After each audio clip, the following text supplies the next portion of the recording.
Welcome to Reggae Bridge. As always, I am Jay. Well, of course, I'm always Jay, but as always, I am Jay, the host of Reggae Bridge, where I like to talk about artists in reggae under the entire reggae umbrella, from side to side, and back and forth through time. I was thinking about what to do on this week's show, and I thought, these artist profiles that I'm doing, I'm always talking about the big names, and big names go with singers, right? It's always the singers who get all the glory, I know. And I thought, whoa, what about the players? What about the musicians? What about the musicians, especially back in the day, back in the 60s and 70s, and up through to today, because a lot of them are still working. These foundations of reggae, who are the players, who are the instrumentalists that make this happen? Because Bob Marley didn't do it all on his own. Peter Tosh didn't do it all on his own, right? As a matter of fact, that's who I've decided to start with tonight. So this part one, the players. Let's give the players some. I'll do more in the future. Tonight I'm going to start with the Bob Marley and Peter Tosh trees, I'm calling them. They're core band members who recorded and performed with them, recorded and performed before them, after them, during them, and other places. Let's talk about the band members who made up the Wailers and Word, Sound, and Power, Peter Tosh's band. So I'm going to start the very foundation, to me, of reggae music as we know it. Family Man Barrett and Carlton Barrett. Bass and drums for Bob Marley. Now, they didn't start there. They started off together way back, the Barrett brothers did. Put a little band together, a couple name changes, but basically ended up being called the Hippie Boys. Well, the Hippie Boys became the Upsetters when they started to work with Lee Scratch Perry, and they were part of his house band, the Upsetters. Basically, the Hippie Boys became the Upsetters, and that was kind of where the Upsetters started, recording for Lee Scratch Perry there. Family Man was also in the Aggravators, which was another studio house band in Kingston, Jamaica in the 70s. He played with Augustus Pablo. He played with Burning Spear. And when he linked up with Bob, he was with Bob pretty early on in the Wailers, when they were the vocal trio, the Wailers, in the mid to late 60s. The Barrett brothers were there. They were with Bob almost from the start, and they were with Bob till the end. Bob trusted Family Man so much that he pretty much made him the leader of the band. He allowed him to co-produce and engineer with him. He was counted on to arrange a lot of the material. He's a brilliant musical mind in the body of a bass player. He played his equipment. He would use the Fender Jazz bass, which has really become the sound of reggae bass. It's, when you think of the basics of roots reggae in the 70s, and you think about the instruments that were being used, the Fender Jazz bass was one of those cornerstones of reggae. One thing I love, Family Man's my favorite bass player, and one thing that I really love about how he plays is his creativity. Bass isn't always integral to the song. Songs are written on acoustic guitars and pianos and stuff, and a lot of times the bass is an afterthought. And sometimes the bass is super simple, doesn't really add too much. And one thing I loved about Family Man's bass playing, there was always a melody. He was always playing some kind of melody. He had very melodic bass lines. You go back and listen to something like I Shot the Sheriff, and you can hear, you can hum that bass line throughout the whole tune. It's so good. Or you listen to Get Up, Stand Up. You listen to Natural Mystic. He has like signature bass lines. You can hum all of these bass lines on their own. They're just beautiful melodic bass lines. It's my favorite thing about his playing, and that's why he's my favorite bass player. He played on almost every Bob Marley song. One he didn't play on was Concrete Jungle, which was the first track on Catch a Fire. In fact, Robbie Shakespeare played bass on Catch a Fire, on Concrete Jungle on the Catch a Fire album. I'll talk about Sly and Robbie a little bit later when we start talking about Peter Tosh. Moving over to Carlton Barrett, Carly, Aston family Barrett, the family man Barrett's brothers. This great rhythm section. And Carly was an amazing drummer. Really pioneered that the one drop groove. I mean, that was kind of, he invented that, the one drop. That was the foundation of the original roots reggae. I went over that way back in episode 1 of season 1 of Reggae Bridge, where I was talking about the sounds that make reggae reggae, and I talked about the one drop groove, and that came from Carly. Dropping that bass line off the one, which doesn't really happen in any other form of music like that. You wouldn't do that, but he did that, and it breathes. There's a lot of space and there's a lot of room to breathe when you drop that kick off the one beat. Opens up a lot, gives it kind of an airier, mellower sound. Mellower. That makes more sense. Mellower sound when, even on more aggressive grooves, it can kind of take a little bit of the aggression, just that little bit of edge off of there. And Carlton played it was a kind of a traditional 5-piece set, kick drum, snare drum, 2 rack toms, 1 floor tom, not a lot in the way of cymbals. He wasn't real aggressive on the cymbals. His snare, he liked the aluminum alloy snare drum. A lot of times he'd even loosen the snares, not even, or whatever you call it, deactivate the snares, not even have them on. But he tuned the snare head super tight, so you really get that crack. For the toms, he never used bottom toms, so it gave it kind of a bit of a drier, deader sound, which everything, when you hear Carly's drums, you know that it's him. If you're familiar with Bob Marley's music, you hear the drums, you know who that is. The same guy on all those tunes. He had his own sound. Like all musicians, all great musicians got their own sound, right? Like people have been talking about Eddie Van Halen recently, talking about Steve Vai was talking about, he hung out with Eddie Van Halen, and Eddie Van Halen picked up Steve Vai's guitar and just started playing. And Steve Vai's like, yo, even in my studio with my gear, he still sounds like Eddie Van Halen. As you get their own sound, like Carlos Santana, right? Carlos Santana could pick up my guitar and play it, and y'all be like, yo, that's Carlos Santana, right? Carly had that same vibe, that same thing where you could tell that it was him playing. Excuse me. Unfortunately, Carlton Barrett passed away in 1987, victim of murder. His wife and her lover conspired to kill Carly Barrett, and the world was deprived of this wonderful cat who had been one of the foundational pillars of reggae. I think the only Bob Marley song he didn't play on after like 69, I think Soul Shakedown Party he didn't play on, but he played on every other tune, man. Carly was always there, along with Family Man. Fantastic rhythm section. Moving on to other players in Bob Marley's band, and there were probably a couple dozen that went through the Wailers, especially after Peter and Bunny left. I'm going over more of the core, better known cats, guitar players like Junior Marvin and Al Anderson. And Junior Marvin is from Jamaica, but lived in London when he was young and actually got into acting. Started playing guitar, was over in the States playing with cats like T-Bone Walker, played with Ike and Tina Turner, formed his own solo band, and then met Bob Marley in 1977, and they played together.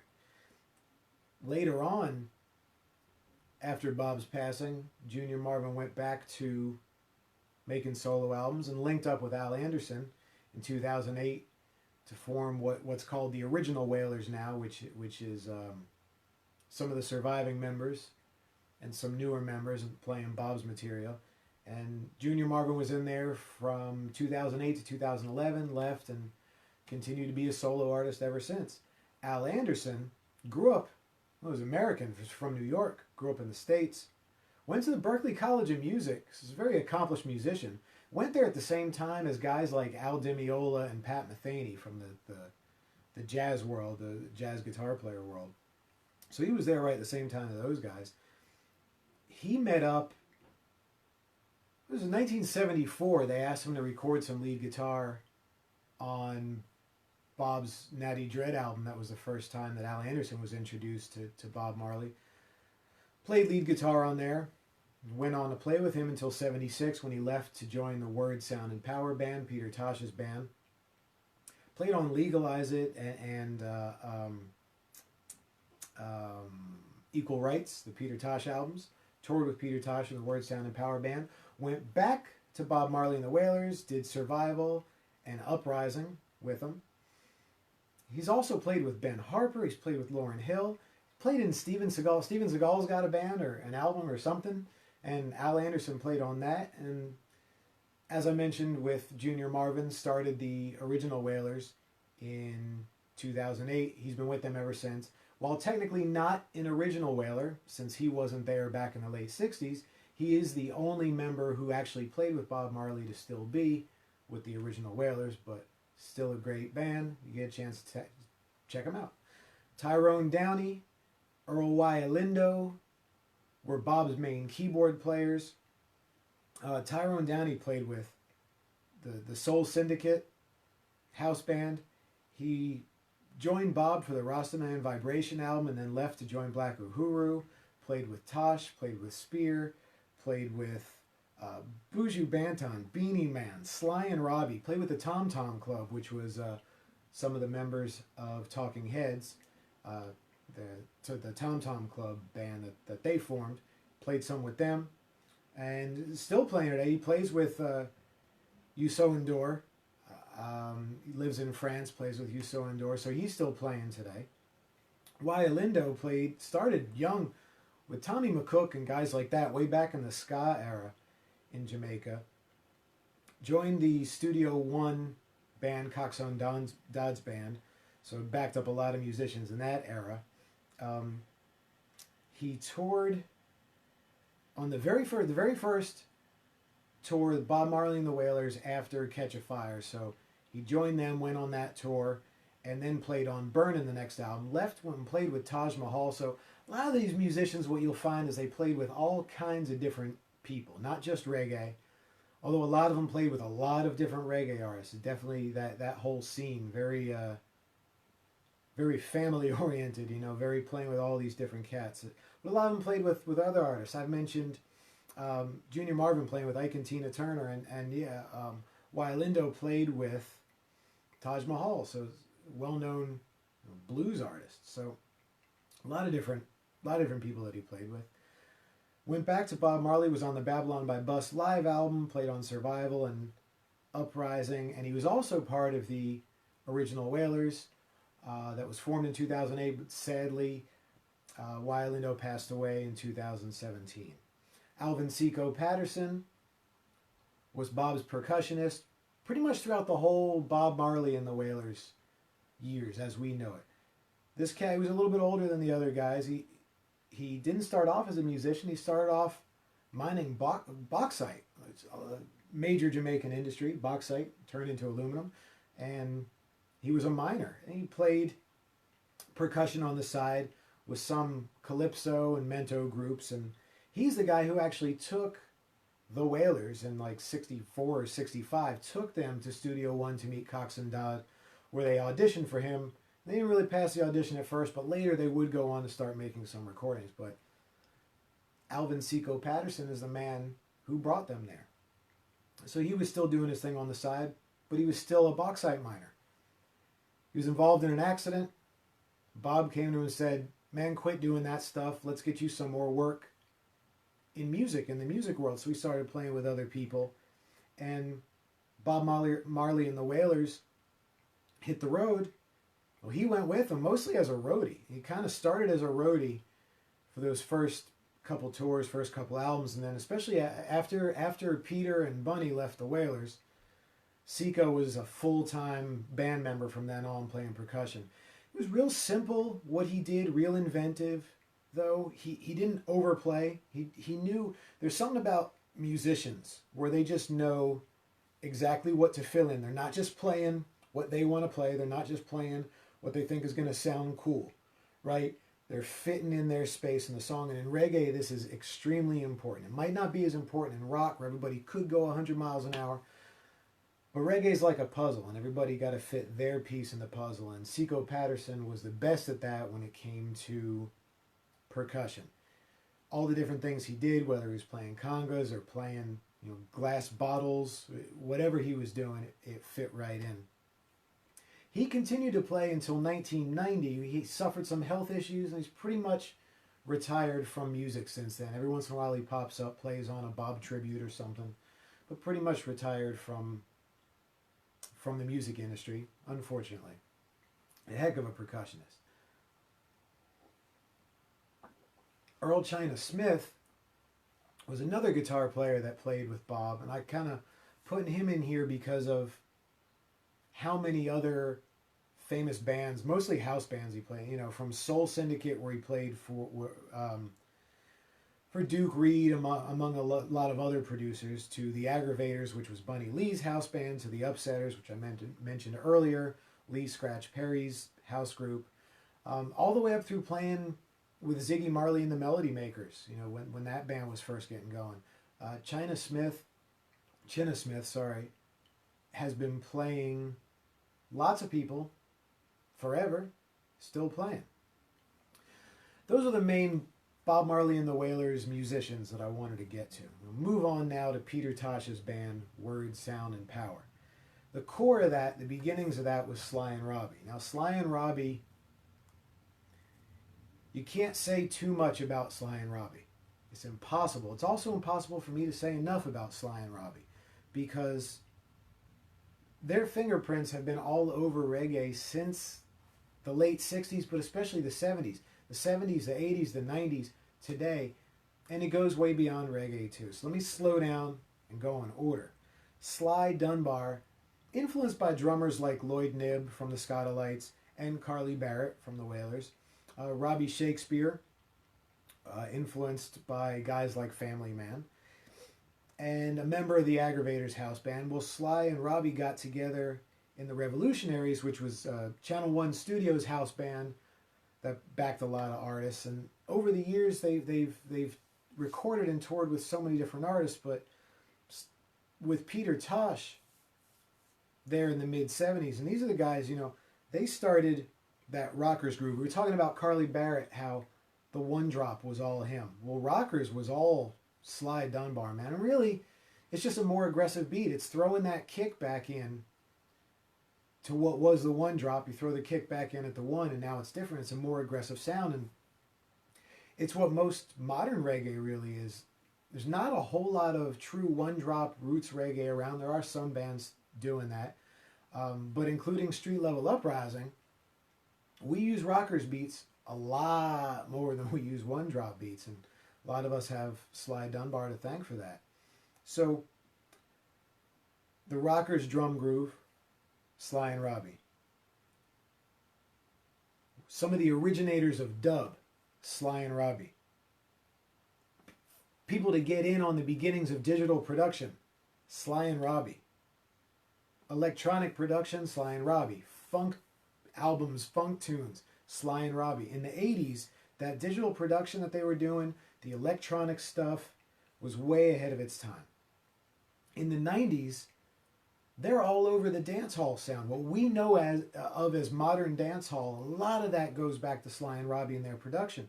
Go back to one of the best examples, and this is some stuff that they really started, right? Was go back to like Murder, She Wrote by Shaka Demus and Pliers. The production on that, and Sly and Robbie were some of the first cats, if not the first, to say, let's get like a rough voice DJ, which in the States on hip hop would be like an MC, right? So like a rough voice DJ doing more of a rap spoken style, and then have somebody with a beautiful voice sing the hook. That's become like the foundation of hip hop. Well, they were a big part of starting that in dancehall with tunes like Murder, She Wrote with Shaka Demus and Pliers. It'd be easier for me to say which reggae artists they haven't played with or produced by now than the ones that they have. I can't go down a list. It's an enormous list. I mean, from the hottest dance hall stars, guys, the guys from the 80s to what's going on today. They've worked with everyone in reggae. They've worked with friends of mine. They've worked with, they work with, it's, I'm having trouble because it's everybody. But they went beyond that. They produced Hey Baby with No Doubt, and No Doubt's hit song Hey Baby. They've worked with Mick Jagger. They've worked with Britney Spears. They've worked with Paul McCartney, Michael Franti, Carlos Santana. They're huge. To me, they're as big in music. Sly and Robbie are as big in music as like Kanye West and guys who a big part of production like Dre and Suge Knight and P Diddy, all those cats, right? Like Sly and Robbie's that big. And they've been doing it since the 70s, and they're still doing it. And not only are they producing it, they're playing. They're playing on cuts. They're going on tour.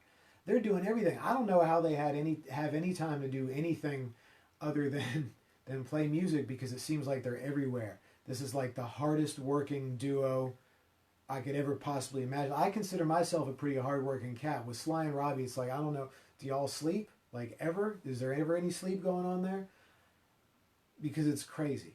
Everyone they've worked with. I feel like they've literally worked with every reggae artist, even though they haven't worked with literally every reggae artist. That's Sly and Robbie. That's huge. Al Anderson played guitar for Peter Tosh. I mentioned him earlier in the Wailers. He was in the Wailers. He was in Word, Sound, and Power with Peter Tosh. Mikey Chung, talk about a cat who's played guitar and keys, playing with Word, Sound, and Power, obviously. Played with the Upsetters Band. Played with Sly and Robbie after Peter Tosh. Played with Maxie Priest, Garnet Silk, Sinead O'Connor. The list goes on. Robbie Lynn, keyboard player, played with Sly and Robbie after Word, Sound, and Power. Played with Burning Spear. Played for Dennis Brown, Third World. Keith Sterling, another keyboard player in Word, Sound, and Power, was in the Upsetters Band, the Aggravators Band, the Soul Syndicate Band, kind of like Jenna Smith. He was in all those together. Played for Black Uhuru. Wonderful keyboard players, man. Still playing. Noel Sims, percussionist, played with the Upsetters, played with the Aggravators. See how these names keep coming back? Because when you have wonderful musicians, you want them to play with you, and they end up in every single band and every single project. Played in the Roots Radicals Band. Played for Jimmy Cliff, Big Youth. Sadly, Noel Sims passed away in 2017. Uzziah Thompson was a percussionist, but was also a DJ, and he actually did some of that DJ work with the Scotalites real early on. Played with Culture, played with Burning Spear, and as a percussionist, played with Dennis Brown, Wailing Souls, Jimmy Cliff, Black Uhuru, and Ziggy Marley also. And sadly, Uzziah Thompson passed away in 2014. Those are the musicians I really wanted to get to tonight. Breathlessly. There are some other people I'm going to get to in part two. One of the people is Santa Davis, brilliant drummer. I talked about him last week when I was talking about Bunny Lee. Santa Davis played in Word, Sound, and Power after Sly and Robbie left. He took over the drums. Foley Fullwood took over the bass. When we get to Santa Davis, whenever I decide to do a part two on the players, because I want to explore his roots a little bit differently with some of the innovations that he had. And I talked about it a little bit last time. I'm going to talk about it a little more in depth the next time I decide to do some players. Those are all the players I wanted to get to tonight. And really, with all those projects I gave you, you can go and find the tunes that they were on. But really, I gave you the two biggest artists you could dip into to hear all of those musicians right now. All that Bob Marley stuff, right? Family Man, Carly Barrett. You could hear everything that they did on almost every tune, right? Listen to that one drop. Listen to that hi-hat work Carly did. Listen to how, when he hit cymbals, how he hit them. Listen to his fills, his drum sound. There's so many brilliant tunes you could listen to. Family Man, all those beautiful melodic bass lines. I love all that stuff. And the super mellow stuff like Who the Cap Fit. Perfect bass line on that. Listen to those cats. Listen to Junior Marvin playing the guitar solo in Heathen on a lot of those, like 76 through 78, or 77 rather, 77 to 78 live albums that Bob did. Like, and listen to Heathen. Listen to the guitar solo he did on there. Al Anderson's got some great solos. I mentioned Survival and Uprising. All these musicians you hear on here, you could check out either in Bob Marley and the Wailers albums, Sly and Robbie. Anything Sly and Robbie did, obviously Sly and Robbie's on. But listen to Word, Sound, and Power, Peter Tosh's band. Listen to those albums that he did. You hear all these musicians I'm talking about tonight. I'm out of breath. I'm out of voice. I think I'm just out. So I'm going to catch back up with you next Tuesday, same time, 8 Eastern, 7 Central, for another episode of Reggae Bridge. Now, I'm sure I'll be back to the big superstars next week, but this is the foundation we're talking about. Reggae is not reggae without all of the names that I mentioned tonight. So we'll move on from here. I'll see you next Tuesday. One love.